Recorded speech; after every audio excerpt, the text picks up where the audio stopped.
સિદ્ધપુરના કાકોસીમાં કોંગ્રેસની જન આક્રોશ રેલી પ્રદેશ પ્રમુખ અમિત ચાવડાએ ટ્રેક્ટર ચલાવ્યું દારૂબંધીના કડક અમલની કરી માંગ। ઉત્તર ગુજરાતમાં કોંગ્રેસની જન આક્રોશ યાત્રા સિદ્ધપુર પહોંચી હતી।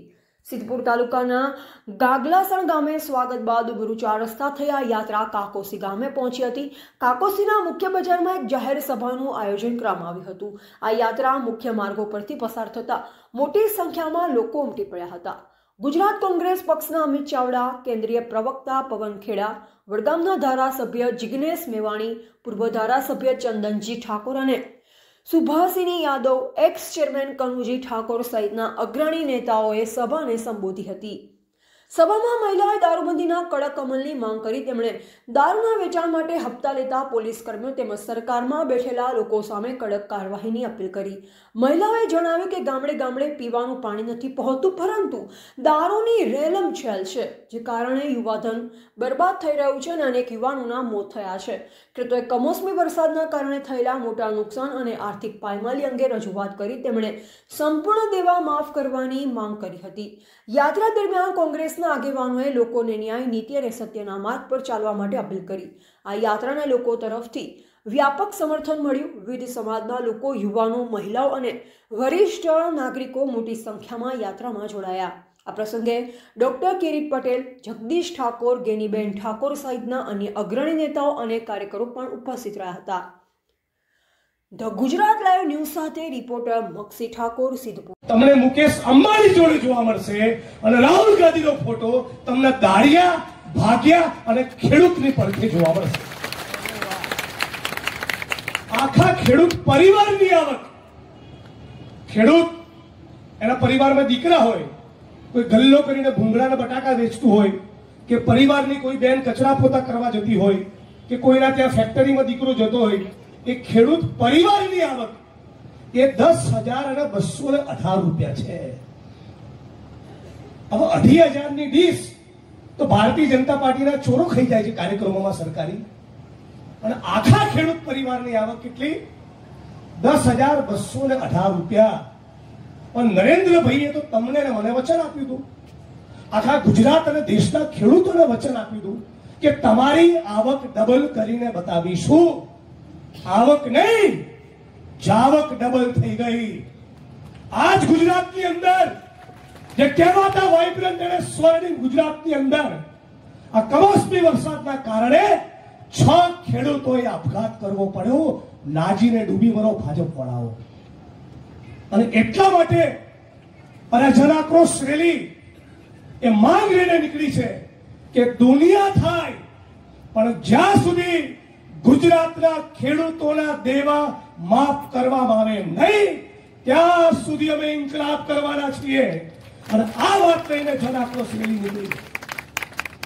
સાથોસાથ અમારી માંગણી હતી કે ભાઈ ધારો કે ચંદનજીભાઈને કાલે ગુજરાતના મુખ્યમંત્રી બનાવી દઈએ અને 50 લાખ લોકોને રોજગારી ના આપે એવું બને, પણ ખાલી પડેલા સરકારી પદોમાં ભરતી કરવી, એમાં તો કોઈ રોકેટ સાયન્સ છે નહીં।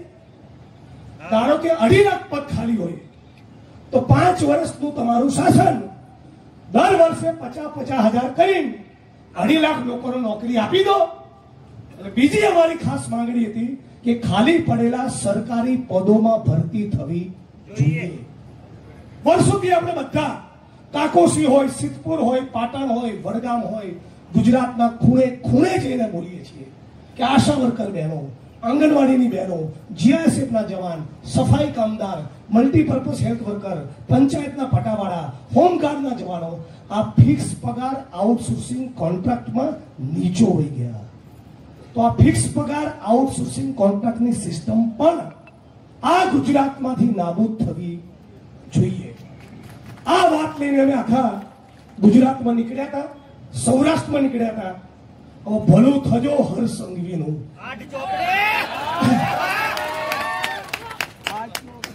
ભલું થજો એનું કે ઢીમામાં અમે ગયા।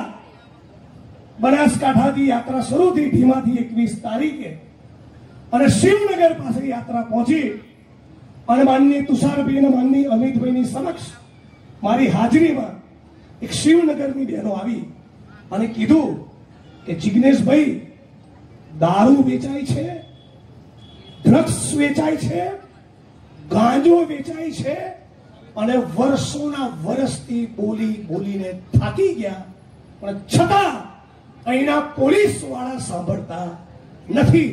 બોલો મારે શું કરવાનું? ચૂપ રહો કે છોતરા કાઢું? એટલે નક્કી કર્યું કે હમણાં છોતરા કાઢવામાં આવશે, અને ટોળું લઈને ગયો હજળપંપ પોલીસ સ્ટેશન.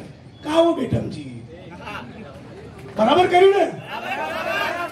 આ ગુજરાતની સ્ત્રીઓ, આ ગુજરાતના યુવાનો તમને અરજી આપે, આવેદન પત્ર આપે, વિધાનસભામાં અમે બોલીએ, પત્રો લખીએ, આવેદન પત્રો આપીએ, ગૃહ સચિવને કહીએ, ડીજીને કહીએ, હર્ષ સંઘવીને કહીએ, મુખ્યમંત્રીને કહીએ, અને એ પછી તમારા પેટનું પાણી ના આવતું હોય તો પાટણનો એસપી હોય કે ગુજરાતના કોઈ પણ ખૂણાના હોય, તાવ આવી જશે. યાદ રાખી લેજો, સુદામા ચોકડી પર ડ્રગ્સ મળે છે, મને ખબર છે. અને યાદ રાખી લેજો, આ 4 દિવસની ઇન્સ્ટાગ્રામની રીલ બનાવવાનો કાર્યક્રમ નથી, છોડા કાઢી નાખવા માટે નીકળ્યા છીએ. અને ત્યાં જઈને પછી બધી બહેનો અને માતાઓ ધમધમાટી બોલાવી. ત્યાંના જિલ્લા પોલીસ વડા થરાદના, ત્યાંના પોલીસ ઇન્સ્પેક્ટર, જાહેરમાં કહું છું, એમને 10-12 દિવસથી વધારે નહોતા થયા. મુખ્યત્વે વાંક એમનો નથી, પણ ત્યાં એક પોલીસ સબ ઇન્સ્પેક્ટર જે પોલીસ ઇન્સ્પેક્ટરના પાવરમાં ફરે છે, જેને સત્તાના આશીર્વાદ છે, એ અને ડીવાયએસપી ની જવાબદારી બનતી હતી કે એસપી ને જાણ કરે કે અહીંયા આટલા ધંધા ચાલે છે, સાહેબ બંધ કરાવો. મારી બહેનો ખોટી નથી. એ છતાં મીડિયામાં શું સીન ક્રિએટ કર્યો કે જિગ્નેશભાઈ જે લોકોને લઈને ગયા હતા ત્યાં તો કે બુટલેગર હતો. અને બુટલેગર હતો, તમે મંજીરા વગાડતા હતા? દારૂ ગુજરાતમાં વેચાતો હોય તો બુટલેગર નીકળે. મૂળ ફરિયાદ હતી બહેનોની. આ તમારી વચ્ચેનો ગુજરાતની જનતા સમક્ષ ચોખવટ કરવી જરૂરી છે. અને બહેનોની રજૂઆતના પગલે અમે ગજગજાઈને ત્યાં આગળ બેટિંગ કરી. મરચા લાગ્યા પહેલા 8 ચોપડીને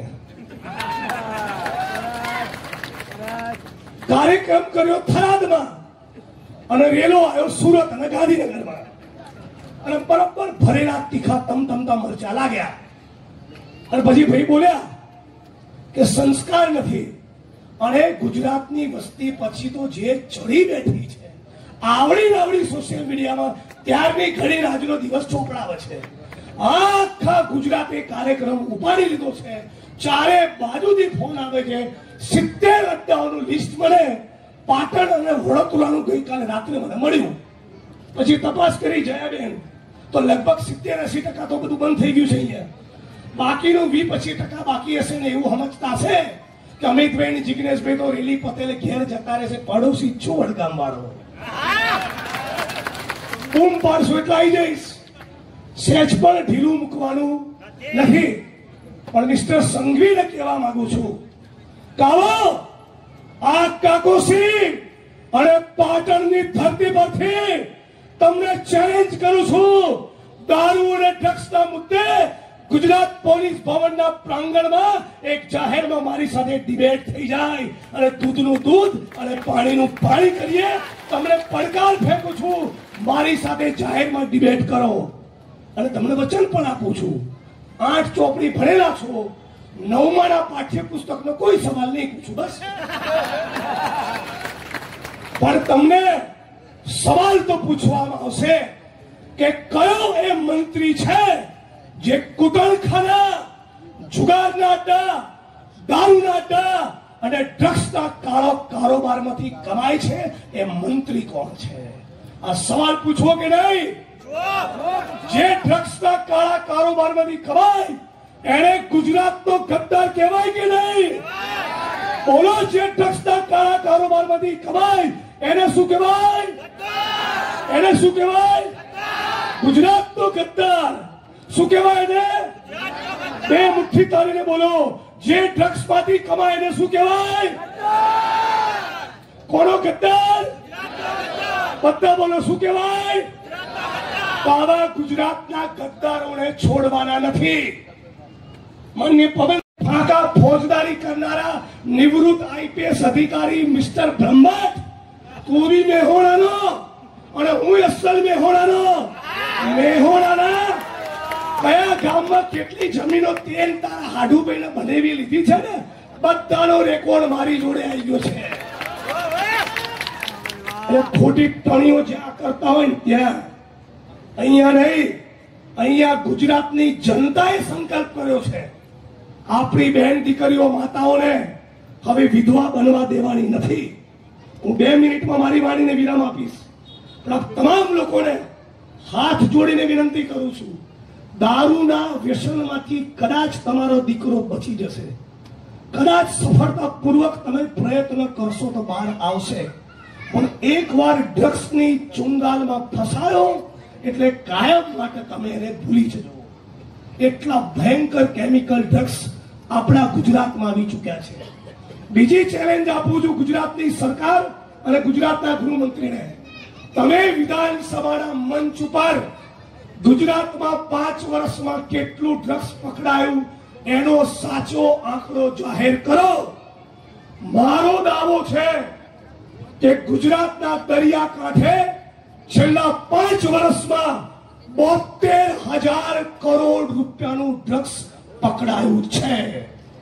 તમે જે આંકડા આપો છો મીડિયામાં, જાહેર સભાના મંચ પરથી અને વિધાનસભામાં, એ આંકડાઓને હું ચેલેન્જ કરું છું.